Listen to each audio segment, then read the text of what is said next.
아시아 최대를 자랑해온 제1롯데월드 아쿠아리움에서 누수가 발생했습니다. 일주일을 쉬쉬하던 롯데 측이 오늘 현장을 공개하고 보수 완료를 발표했지만 뉴스K 카메라에 누수가 지속되는 상황이 포착됐습니다. 안전점검차 현장을 방문한 서울시 공무원들이 자기 신분조차 밝히지 못하는 상황도 고발합니다. 대한항공이 조현아 부사장 파문에 대응하는 방식이 새로운 파문을 일으키고 있습니다.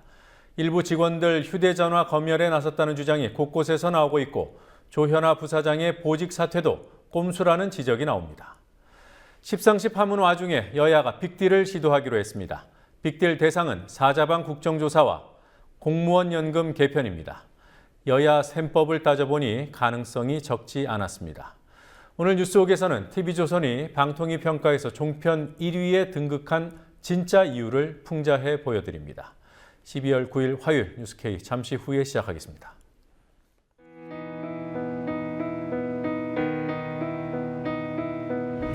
(1960년 4월 19일) 당시 언론은 빨갱이 데모라고 했습니다. 지금 우리는 혁명의 역사로 기억합니다. 1980년 5월 18일 당시 언론은 불순분자의 폭동이라 했습니다. 지금 우리는 독재에 항거한 정의의 역사로 기억합니다. 1987년 6월 10일 당시 언론은 대학생 가두 시위라 했습니다. 지금 우리는 민주주의를 쟁취한 감격의 역사로 기억합니다.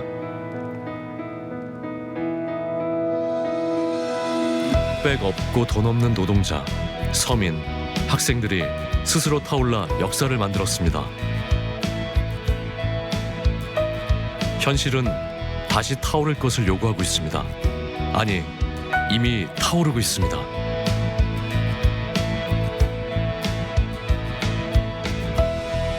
빨갱이를 종북으로, 불순분자를 외부 세력으로, 언론은 말만 바꿨을 뿐 역사를 부정하고 있습니다. 2014년 4월 1일 국민TV가 개국한 이유입니다.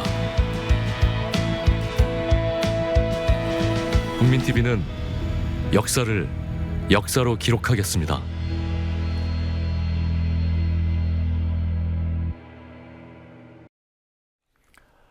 여당과 제1야당의 대표와 원내대표들이 내일 한자리에 모입니다.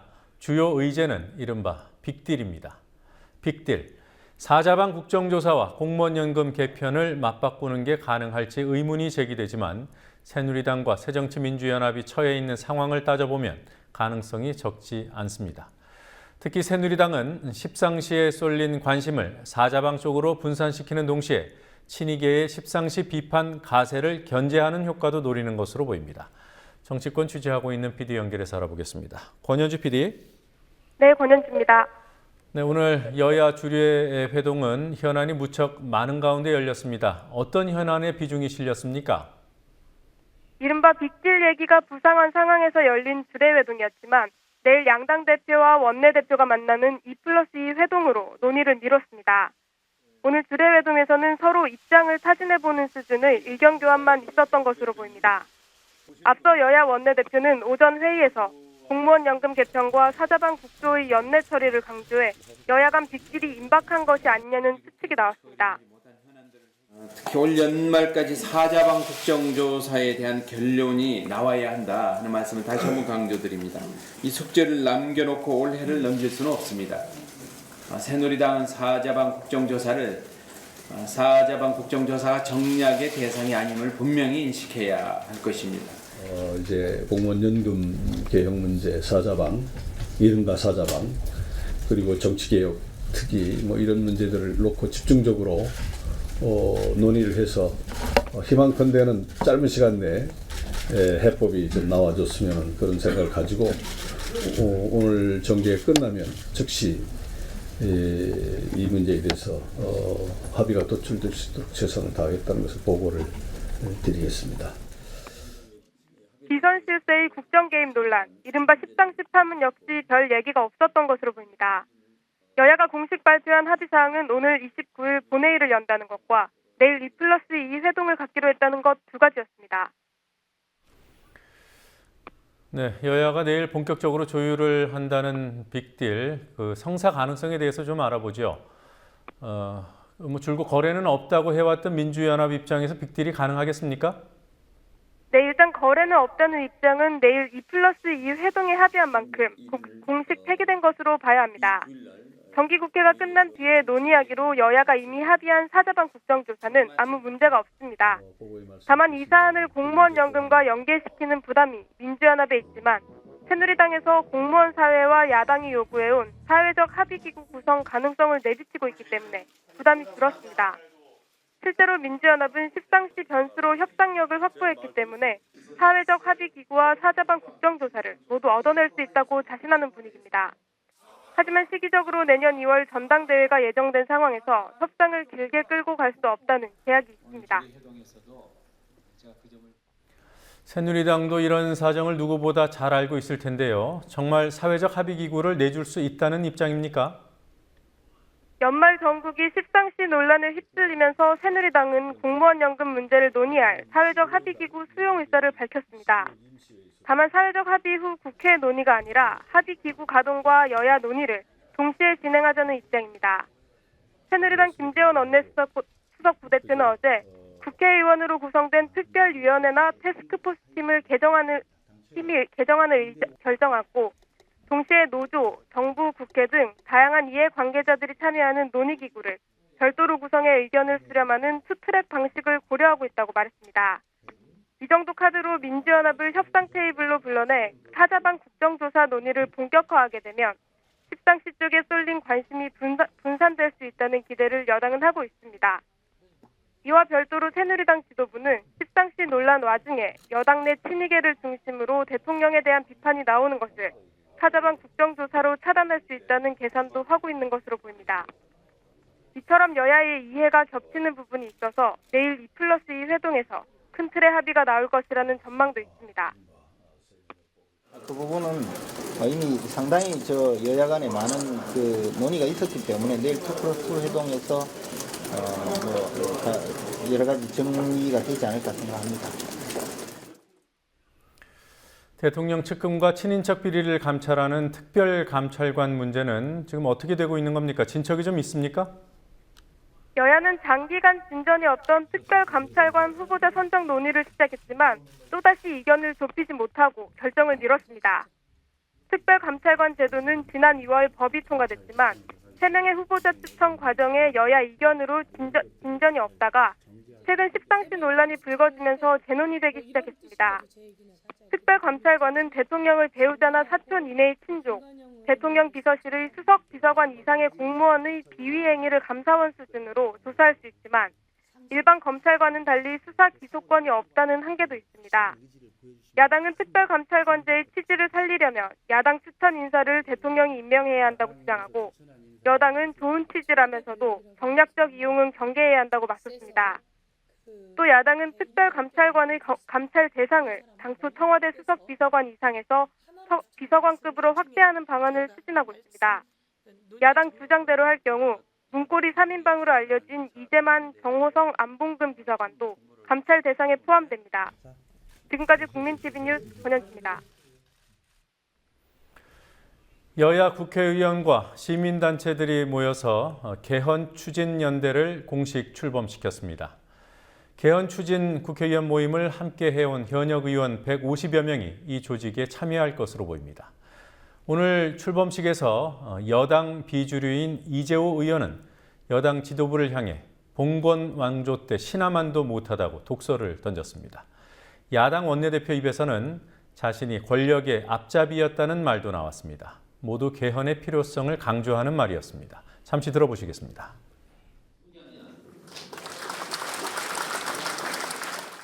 대통령 혼자는 어떻게 다 땄어요. 그러니까 대통령 주변하고 끈을 댈 수밖에 없잖아요. 형제가 누구냐, 아들이 누구냐, 친인척이 누구냐, 또 같은 고향이 누구냐, 동창이 누구냐 해서 대통령 주변 사람들하고 전부가 한잔 하고 싶은 사람, 부인의 볼거 하든 다 모여듭니다. 그러니까 자연적으로 뭐가 생깁니까? 실세라는 게 생기는 거죠. 측근이라는 게 생기는 거죠. 친인척이라는 게 생기는 거죠. 그런데 대통령 5년간 가만있고 그 밑에 실세 측근 친인척들이 권력을 다 농단하게 되니까 이걸 가리켜서 제왕적 대통령이라고 합니다. 야, 박근혜 대통령 누가 실세냐? 문고리 3인방이 실세다. 정윤회라는 사람 실세다. 그 전부 몰려들지 않습니까? 본인들은 아이락 하지만은 어쨌든 사람들은 다 기라고 그러지 않습니까?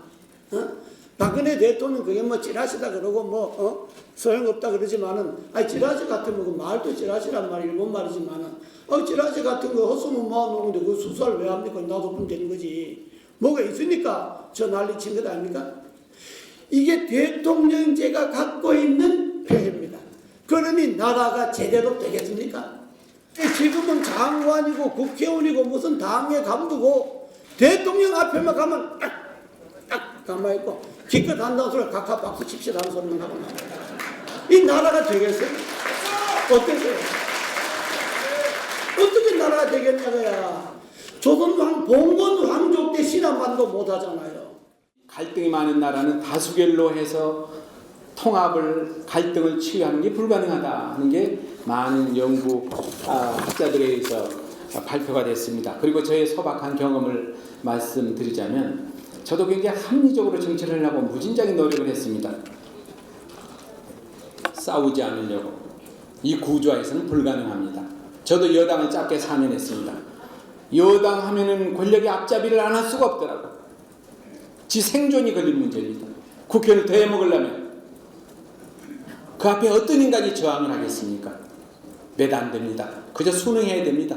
여당은 권력의 앞잡이를 해야 연장됩니다. 야당 싸우지 않으면 기회를 잡을 수가 없어요. 대화 타협하면 전부 다 여당이 계속 해먹게 됩니다.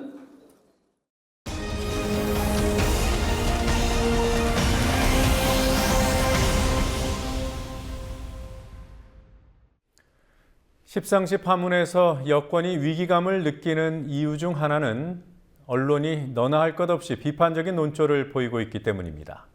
거의 모든 정치 현안에서 상반된 보도를 해온 조중동과 한겨레 경향 등이 이 사안에서만큼은 비슷한 논조를 보이고 있습니다.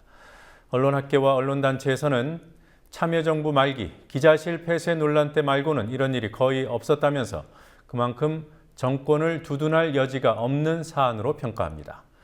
하지만 보수 언론들은 자신의 영향력을 어느 정도 과시한 뒤에 정권을 두둔하는 쪽으로 보도 방향을 바꿀 것으로 전망했습니다.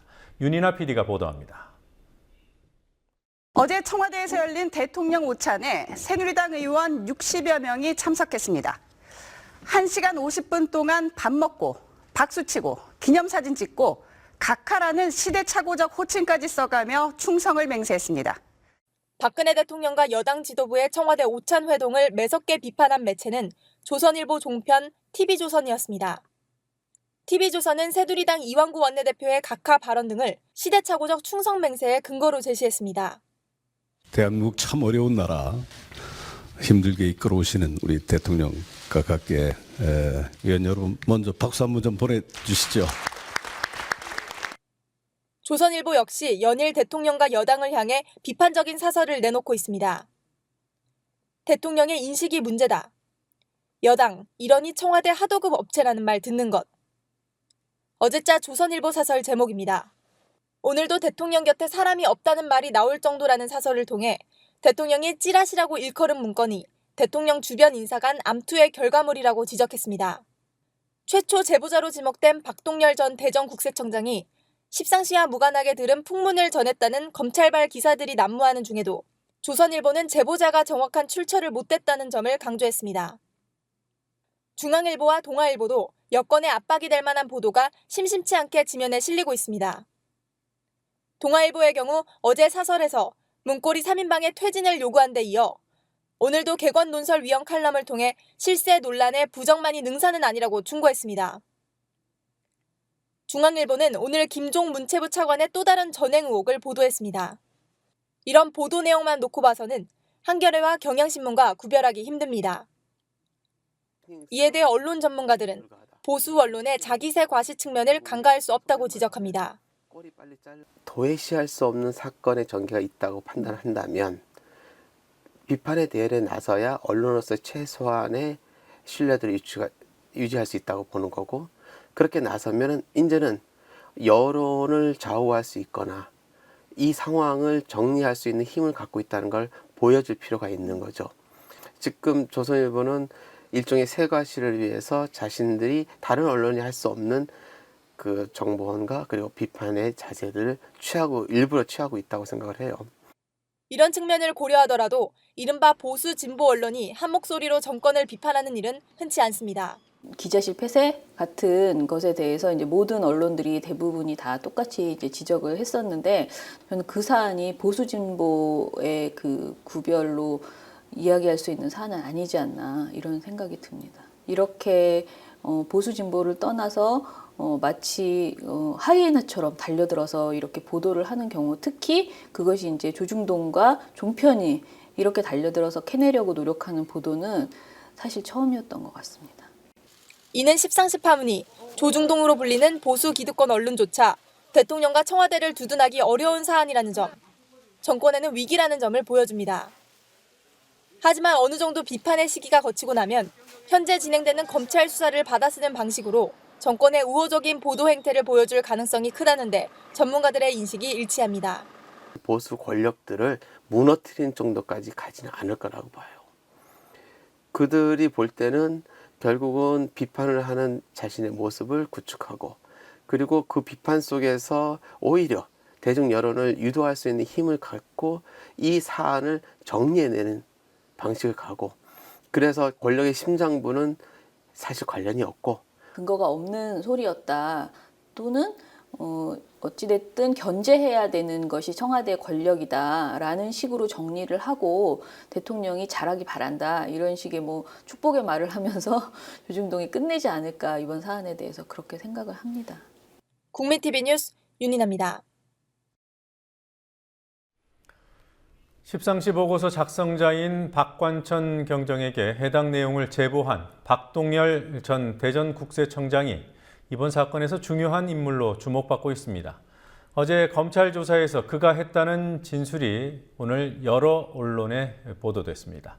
하지만 익명의 검찰 관계자들을 인용한 박동열 전 청장의 진술 내용은 언론마다 제각각이었습니다.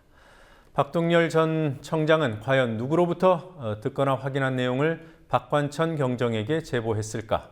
세계일보는 문고리 3인방 중 한 명인 안봉근 비서관을 지목했습니다. 강신혜 PD입니다. 십상시 보고서 작성자인 박관천 경정. 보고서에 담긴 내용을 직간접적으로 박 경정에게 전달한 인물들이 거론됩니다. 그중 한 명이 박동열 전 대전국세청장이고, 다른 한 명은 십상시 멤버로 지목된 김춘식 청와대 행정관입니다. 박관천 경정과 박동열 전 청장은 꽤 오랫동안 알고 지내온 것으로 알려져 있고, 박 전 청장과 김 행정관은 대학교 선후배 사이입니다. 박 경정이 박 전 청장으로부터 제보를 받고 십상시 보고서를 작성했다는 데는 다툼이 없습니다. 다만 박 전 청장이 누구로부터 들은 내용을 제보했는지를 놓고 당사자들 진술이 엇갈립니다. 박 경정은 김춘식 행정관의 말을 박 전 청장이 전한 것이라는 입장이지만, 실제로 제보의 원출처가 김 행정관인지 아닌지, 아니라면 단순한 풍문인지 또 다른 십상시 관계자인지 규명이 필요합니다. 하지만 어제 검찰에서 진행된 3자 대질 내용을 언론은 제각각으로 보도하고 있습니다. 핵심은 제보자인 박동열 전 청장의 진술입니다. 동아일보는 박 전 청장이 제보한 내용을 말해준 인물이 김 행정관이 아니라고 진술한 것으로 보도했습니다. 이 신문은 이와 함께 풍문에 기초한 문건이라 신빙성이 흔들린다는 점을 부각했습니다. 반면 국민일보와 경향신문은 박 전 청장이 원출처로 김 행정관을 지목했다고 보도했습니다. 물론 김 행정관은 부인했다고 전했습니다. 완전히 상반되는 이들 보도와 또 다른 보도도 있습니다. 박동열 전 청장이 원출처로 김춘식 행정관이 아닌 제3자를 지목했지만 제3자는 명확히 하지 못했기 때문에 진술의 신빙성을 규명해야 한다는 취지의 보도입니다. 조선일보와 한국일보가 이에 해당합니다. 박동열 전 청장의 진술과 무관하게 새로운 연결고리가 포착됐다는 보도도 나왔습니다. 문고리 권력 3인방 중 한 명이자 십상시 핵심 멤버로 분류되는 안봉근 제2부속 비서관이 박동열 전 청장에게 이른바 십상시 동량을 자주 언급했다고 보도했습니다. 안봉근 비서관과 박 전 청장은 둘 다 경북 경산 출신으로 호영호재할 정도로 가까운 사이라고 세계일보는 전했습니다. 현재로서는 십상시 보고서 파문과 관련해 가장 많은 정보를 가지고 있는 것으로 평가받은 세계일보의 보도여서 더욱 주목되고 있습니다. 국민TV 뉴스 당신입니다.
자, 박 전 대표를 보면 빛이 난다 이런 말 제가 굉장히 많이 들었거든요. 형광등 100개쯤 지금 켜신 것 같습니다. 형광등 100개쯤 지금 켜신 것 같습니다.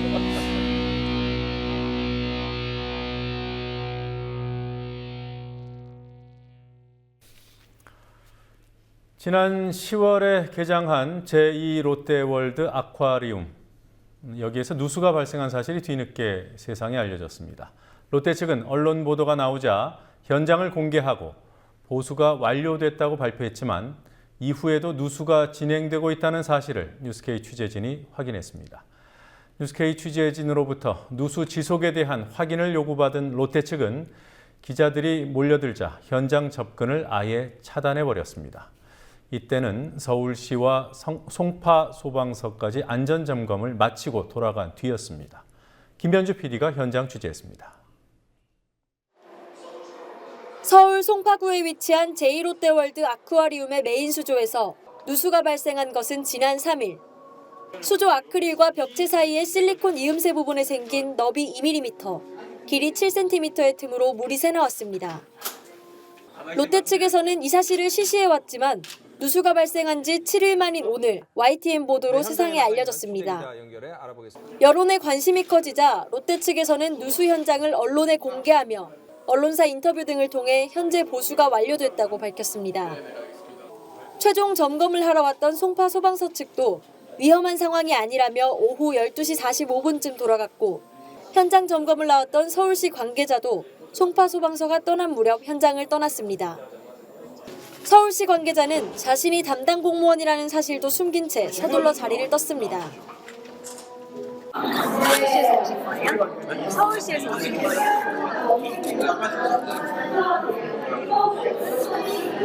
혹시 오늘 전달 계획이 따로 있으신 거예요? 아니면 국민TV 취재진은 이후에도 누수가 계속 진행되고 있는 사실을 확인했습니다. 보수가 완료됐다던 이음새 부분에서 또다시 물이 흘러나온 겁니다. 롯데건설 측이 보도자료를 통해 보수가 완료됐고 구조 안전상에 전혀 문제가 없다고 밝힌 직후입니다. 이를 목격한 홍보실 관계자는 손으로 물을 닦아냈습니다. 저 지금 확인해봐요. 제가 뭐 알 수 있는 건 없고요. 직접 손으로 닦았잖아요, 물을. 제가요? 네. 보수가 완료됐다고 밝힌 이후에도 누수가 계속되자 롯데건설 측은 더 이상 취재진이 현장에 들어갈 수 없도록 막았습니다. 기자들의 질문이 계속되자 롯데 측은 해명을 위해 오전에 한 차례 다녀간 시공사 관계자를 다시 현장으로 불렀습니다. 시공사 관계자는 보수가 완료된 것 아니냐는 국민TV의 취재진의 질문에 보수가 끝난 게 아니라고 입장을 바꿨습니다. 시공사 관계자 말이 사실이라면 롯데 측은 누수 사실을 빨리 덮기 위해 완료됐다는 발표를 한 것으로 보입니다. 보수가 완료됐다고 볼 수 없는 거죠? 네. 그럼 왜 보수가 완료됐다고 보도자료가 나온 거죠? 저는 그렇게 얘기한 적 없습니다. 1차적인 보수가 완료됐다. 아쿠아리움을 찾은 시민들은 롯데 측이 메인 수조를 통제하면서도 매표소나 홈페이지에 아무런 공지가 없었다고 말합니다. 미리 홈페이지에라도 좀 띄워놓던가 이렇게 했으면은 올 때 알아보고 왔을 텐데. 누수 사실을 알았다면 오지 않았을 거라는 시민도 있었습니다. 가슴이 쿵 내려앉고요. 무서워요. 당장 환불해야 되겠다는 생각이 들어요.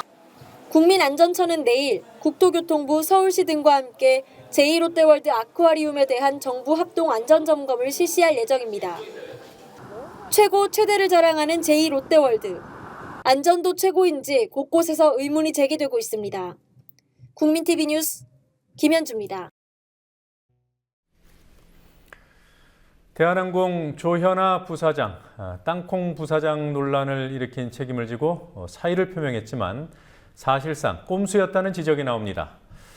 그리고 일각에서는 대한항공이 내부 고발자를 색출하기 위해서 카톡 검열을 한다는 의혹도 제기됐습니다. 노지민 PD와 함께 이 사안부터 알아보도록 하겠습니다. 어서 오십시오. 예, 안녕하십니까.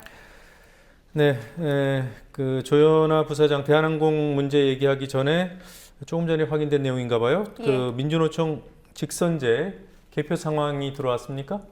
네, 조금 전 저녁 7시부터 개표가 시작됐는데요. 민주노총은 선거권자 67만여 명 중에서 35만여 명이 투표에 참여해서 52.5%의 투표율을 기록했다고 밝혔습니다.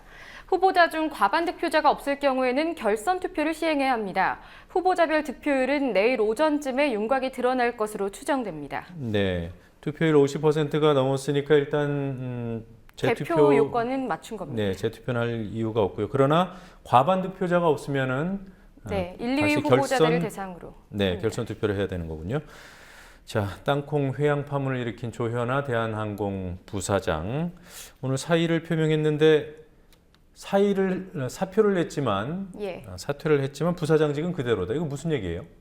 네, 아시다시피 조현아 부사장의 임원직은 한두 개가 아닙니다. 전격 사의라는 표현과는 다르게 기내서비스 호텔 사업부문 총괄 보직에서만 물러나는 것으로 확인됐습니다. 그러니까 대한항공 부사장직은 유지되고요. 카로텔 네트워크를 비롯한 3개 기업의 대표이사직도 역시 그대로 유지됩니다. 네. 자, 그리고요. 그 승무원들에 대한 건지 아니면 일부 직원들에 대한 건지 뭐 카톡 검열, 또 휴대폰 검열 이런 얘기들이 나오고 있어요. 어떻게 된 일입니까? 네, 복수의 대한항공 관계자가 사측이 객실 승무원에 대한 카톡 검열을 하고 있다고 전했습니다. 일부 관계자는 객실 승무원에 대한 카톡 검열이 그동안 공공연히 이뤄졌다고 말하기도 했는데요. 또 오늘 대한항공 조종사 노동조합의 홈페이지가 다운되는 일까지 있어서 여러 의혹들이 제기되고 있는 상황입니다. 네, 그러니까 지금 이른바 카톡 검열 의혹은 대한항공의 재직 중인 일부 관계자들이 그런 내용을 전해온 수준이고요. 아직 정확히 사실관계는 확인이 안 된 거군요. 네, 직접적으로 승무원에게 확인이 된 것은 아닙니다만 여러 명의 대한항공 내부 관계자들을 통해서 확인된 내용입니다. 네, 조종사 노조가 오늘 성명을 발표했습니다. 어떤 내용을 담았습니까? 네, 땅콩 회항 논란이 불거진 뒤 대한항공 측에서 사과문을 발표했습니다. 그런데 사과문보다는 객실 승무원에게 책임을 전가한다고 노조가 지적한 겁니다. 조종사 노조 측은 오늘 성명을 통해서 부사장이라는 지위를 이용해 기장에게 램프 리턴을 지시한 조 부사장이 책임을 져야 한다고 촉구했습니다. 또한 조 부사장이 이번 사건으로 대한항공 직원들이 쌓아온 이미지를 무너뜨렸다면서 대한항공 경영진을 향해서도 책임을 물었습니다. 네, 뭐 책임을 일부 지긴 했습니다만 기내서비스 호텔 사업 부분 총괄 보직에서만 물러난다고 전해드렸고요. 예. 자, 오늘 세월호 참사 진상 규명을 위한 국제 워크숍이 열렸습니다. 어떤 주제로 열린 워크숍입니까?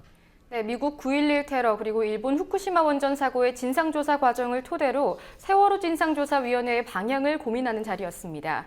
세월호 참사 가족대책위원회와 국민대책회의가 주관한 이 워크숍은 조계사에 위치한 한국불교역사문화기념관에서 열렸는데요. 9.11 테러 유가족회와 일본 국회 사고조사위원 그리고 전 뉴욕타임스 기자 등 여러 관계자들이 참석했습니다. 성역 없는 세월호 진상규명을 위한 논의는 오전 9시부터 저녁 6시가 넘어서까지 이어졌습니다. 네, 그러니까 미국과 일본에서 큰 참사가 일어났을 때도 진상조사위원회가 구성됐던 거고요. 예. 그때는 활동이 어떻게 이루어졌다고 합니까? 네, 조사위원회의 구성 그리고 활동 내용에 따라서 한계점도 다 달랐습니다. 먼저 미국 9.11 조사위원회의 사례부터 보시겠습니다. 네. 네, 지금 보시는 것이 9.11 국가위원회의 활동에 관한 내용인데요. 우선 2002년 11월 27일부터 20개월 동안 활동했고요. 위원회는 우선 위원장을 대통령이 임명하고 민주당 상하원의 합의로 인해서 상원 의장이 부위원장 1명을 임명했습니다. 그리고 민주당 상하원과 공화당 상하원이 각각 2명씩의 위원을 추천했습니다. 조사 대상은 전현직 대통령과 부통령 그리고 국무위원이 포함됐고요. 사안과 관련이 있다면 재직 여부와 상관없이 공직자, 민간인, 군인 모두를 조사 대상으로 삼았습니다. 그리고 이어서 보시면요. 주요 활동을 보시면 총 10개 국적을 가진 1,200여 명을 인터뷰했습니다. 그리고 국가안보문서로 분류된 것도 250만 페이지를 넘게 검토했고요. 또 청문회 녹취록이나 보고서, 속기록 등은 웹사이트에 게재해서 누구나 볼 수 있도록 공개했습니다. 하지만 그럼에도 불구하고 위원장 임명을 대통령이 하게 돼 있다는 점에서 독립성에 제약이 있다는 평가가 있었습니다. 또 조지 부시 당시 대통령이 선서를 거부한 채로 증언을 했기 때문에 이 역시도 한계점으로 지적되고 있고요. 또 가장 중요한 것은 위원을 임명하는 과정에서 유가족이 위원회 자체에 유가족이 배제됐다는 것이 한계로 지적되고 있습니다. 네. 후쿠시마 원전 같은 경우에는 피해 가족들이 피해자 측에서도 참여를 했죠. 예, 그렇습니다. 피해자 대표위원회가 적극적으로 또 직접적으로 개입한 유례 없는 사례였습니다. 정부와 국회 민간 분야에서 모두 5개나 되는 진상조사회가 꾸려진 것도 특이합니다. 각 위원회가 특성에 맞는 조사를 시행한 덕분에 입체적인 분석이 가능했다는 장점이 있습니다. 또 모든 진상조사위의 위원장이 중도 성향의 민간 전문가라는 평가도 있었는데요. 그리고 갓나오토 총리를 포함한 모든 행정기관 및 종사자에 대해서 조사가 진행됐고 또 도쿄전력과 관련된 사업체장 그리고 직원들도 조사 대상에 포함됐습니다.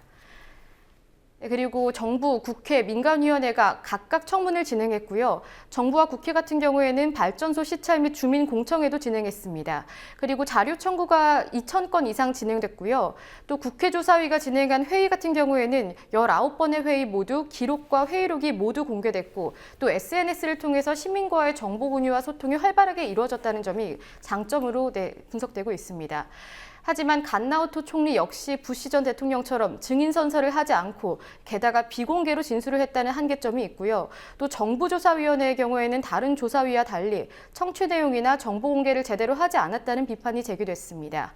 그리고 여러 개의 위원회가 있다 보니까 청문 대상자가 모든 위원회에 충분히 협조하기 어려웠다는 한계점도 있습니다. 네, 지금 이 부분에서 우리가 좀 기억해 둬야 될 것이 미국 사례나 일본 사례 모두 대통령과 총리 그러니까 행정부 수반이 다 출석을 했습니다. 물론 증인 선서를 거부하는 그런 문제가 있긴 했습니다만 우리나라 같은 경우에 과연 박근혜 대통령을 증인석에 세울 수 있을까 이 부분을 놓고 논란이 있을 것으로 보입니다만 해외 사례를 좀 참고했으면 좋겠습니다.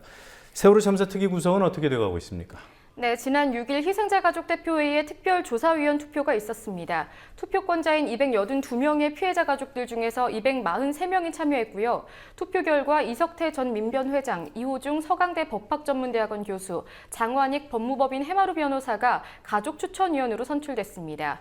그리고 여야 묵신 10명의 특위위원은 내일 여야 대표단 회동을 통해서 논의될 예정입니다. 네. 자, 이 대통령 직속의 지방자치발전위원회라고 있습니다. 근데 이 위원회가 그 지방자치발전을 위한 종합계획을 발표를 했다는데 이에 대한 평가가 좋지 않습니다. 오히려 지방자치를 악화시킬 수 있다 이런 평가가 나오더군요.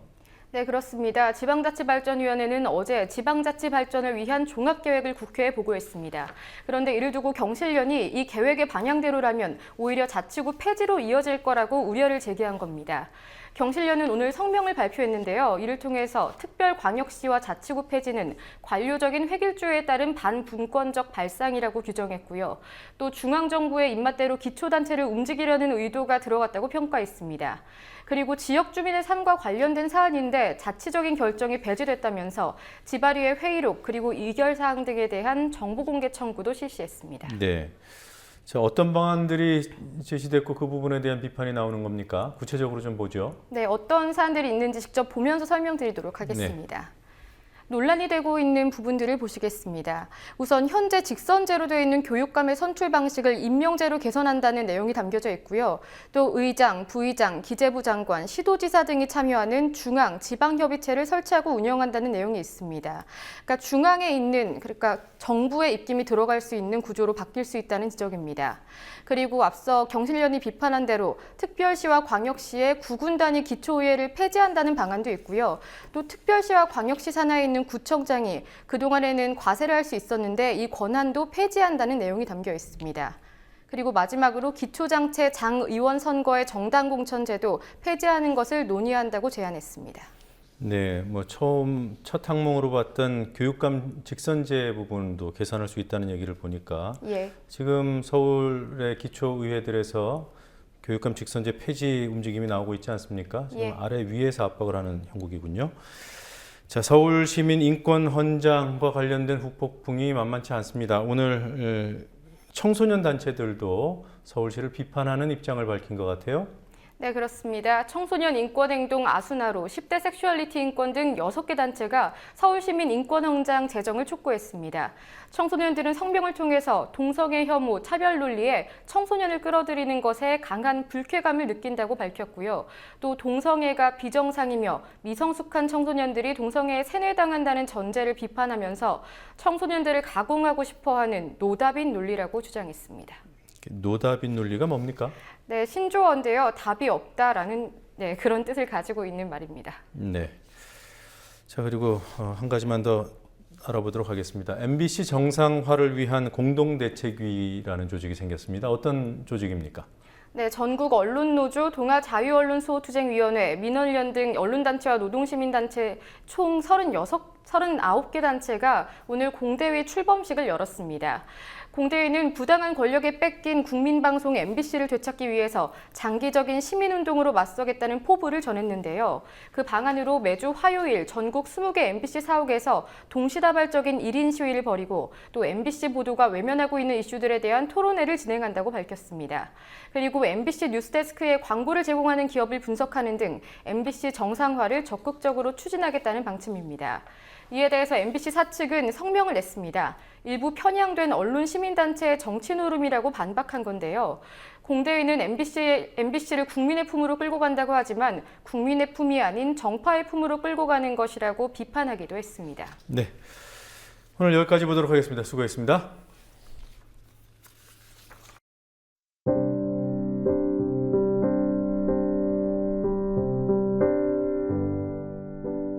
아직 겨울 깊은 것 아닌데 날씨 찹니다.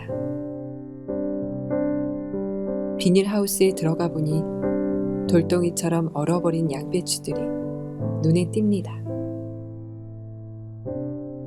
아깝기도 하고 미안하기도 해서 수레에 실었습니다. 서늘한 데다 두었으니 천천히 녹아서 먹을만 해질지도 모릅니다. 그랬으면 좋겠네요. 개 물그릇의 물도 얼음덩이가 되어버립니다. 이런 날씨에 밖에서 추워하고 있을 사람들이 있습니다. 노숙, 농성, 바깥일 하는 사람들이 모두 그럴 겁니다. 생과일 생선 안에 있습니다. 그렇게 쓰여있는 재래시장 점포가 눈에 들어옵니다. 한 대 내어놓으면 생태가 동태될 테니 그럴만합니다. 단단히 챙겨 입으셔야겠네요.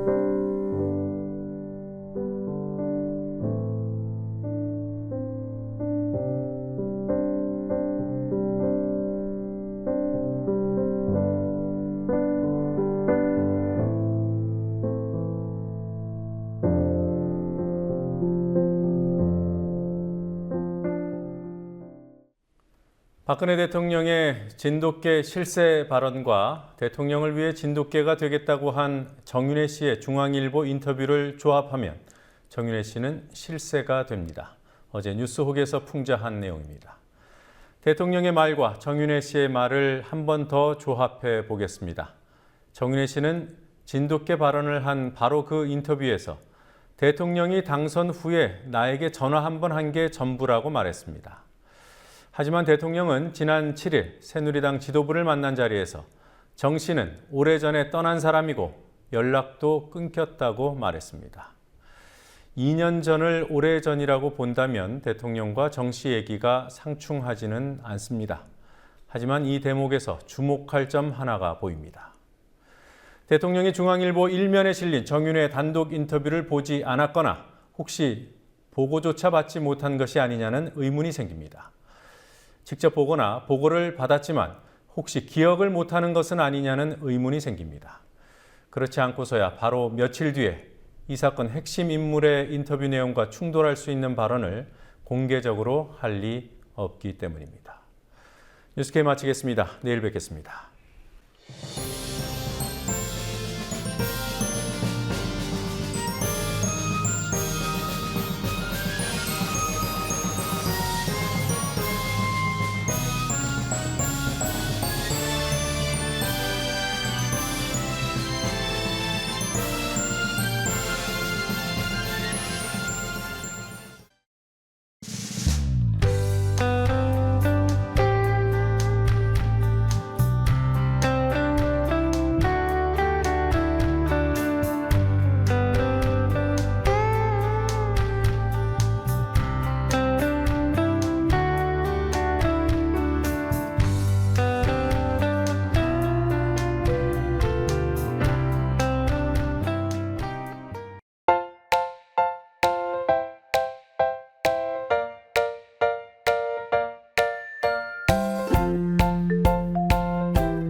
본생은 망했어라는 표현을 되게 많이 써요.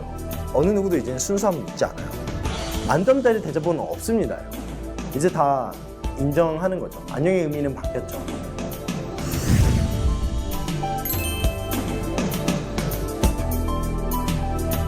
안녕하세요. 네, 안녕하세요. 지난 1년 동안 안녕하셨습니까? 안녕하지 못했죠, 사실. 어떻게 지내셨습니까? 좀 바쁘게 지냈던 것 같아요, 여러모로. 원래 하고 있던 여러 가지 일들도 계속 해야 되고, 안녕하십니까 대접을 붙인 이후에 또 여러 가지 추가적으로 또 해야 될 일들이 생기면서 좀 뭐 정신없이 그냥 뭐 1년을 좀 살았던 것 같아요. 대자보를 붙인 이후에 그럼 주현우 씨는 어떤 행동들을 하셨나요? 저는 원래 계속 교육 관련 활동들을 했었어요. 그러니까 결국에는 세상을 어떻게 바라볼 것이고 어떤 문제가 있다고 했었을 때 그걸 어떻게 해결해야 되냐의 부분은 하늘에서 뚝 떨어지거나 누가 한 명이 나타나서 지도를 해주는 게 아니라 내 스스로 고민하고 도출해내는 게 가장 기본적인 내용이거든요.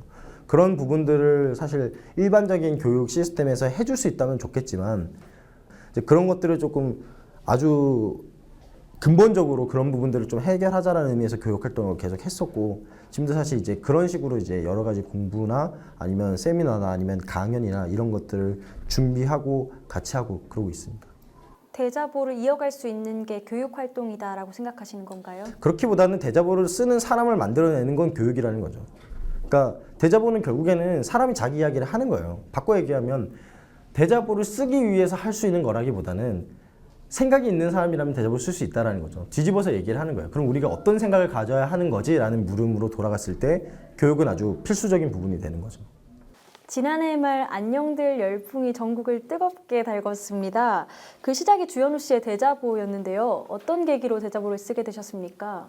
작년 이제 12월 9일 철도 노조에서는 이제 수서발 KTX 자회사 설립을 그러니까 민영화로서 이해하고 거기에 반대하는 이제 파업을 시작했었고, 코레일 사측에서는 바로 파업 당일날에 한 4,500명 정도 되는 사람들이 직위해제하는 형식으로 강경하게 이제 소위 말하는 대응을 했고, 그 과정에서 사실 이 상태가 되면은 상황이 더 심각해질 수 있겠다는 생각도 했었고, 1년을 좀 마무리하는 입장에서 정말 많은 일들이 사실 2013년에도 존재했는데 사실 묻고 싶었어요. 그러니까 나는 내가 보기에는 이해가 안 되는데 지금 상황이 이게 나만 그렇게 생각하는 건지 아니면 우리가 어떻게 생각해 볼 지점은 없는지라는 거를 간단한 물음으로 일단 출발을 하고 싶었던 거죠. 안녕하냐라는 식으로. 네. 1년이 지난 지금 청년 세대는 물론이고 한국 사회가 안녕하다고 생각하십니까? 전혀 그렇지 않죠. 사실 지금 2014년 특히나 세월호 참사 이후에 지금의 상태까지 끊임없이 노동 불안정성은 올라가고 노동 유연화를 시킨다는 말로 불안정성을 오히려 확대시키고 정규직이나 비정규직의 분화를 더 부추기고, 정규직과 비정규직의 문제를 해결해야 되는데 준규직을 신설한다는 것 정말 그거야말로 창조적인 생각이긴 한데 쓸모없는 생각이라고 저는 개인적으로 생각하고, 그러니까 결국에는 그런 지점들을 본다면 지금 사회는 결코 안녕하지 못하죠. 이전보다 아마 더 안녕하지 못한 상황이 됐다라고 볼 수도 있을 것 같아요. 실질적으로 문제를 해결할 수 있는 정치인들은 오히려 손을 놓고 있는 것 같습니다. 이런 상황이 답답하진 않으십니까?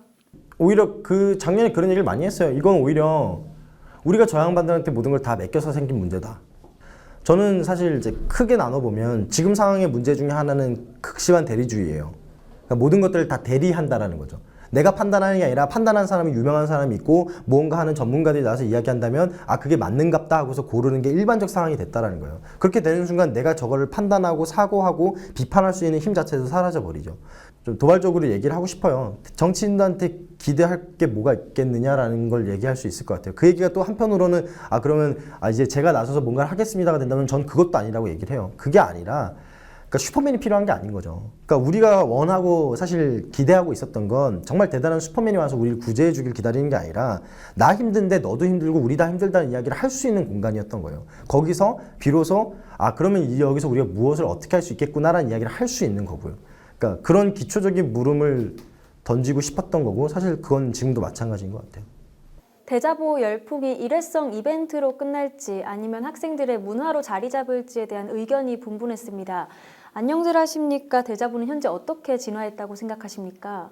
안녕들 하십니까? 뿐만 아니라 사실 안녕들 하십니까? 이전에도 수없이 많은 대자보들이 존재했었어요. 지금도 존재하고 이게 뭔가 하나의 문화가 된다던가 아니면은 이 자체가 무언가를 바꿀 수 있다는 생각은 저희는 하지 않았었어요. 처음부터 한계가 있다고 생각을 했었거든요. 왜냐하면 사실 대자보라는 건 박제된 것이기 때문에 다급하게 무언가를 말하기 위한 수단으로서 또는 동의를 구하고 함께 무언가를 하자라는 의미에서의 대자보는 의미가 있지만 그 이후에 그 대자보를 이끌어가는 것은 대자보를 쓰는 사람들이 그 이후에 어떤 행동을 하느냐의 문제거든요. 또는 그 당시 그 대자보를 받던 사람들에게 달려있다는 거죠. 1년 전과 지금은 대학교의 분위기가 어떻게 달라졌나요?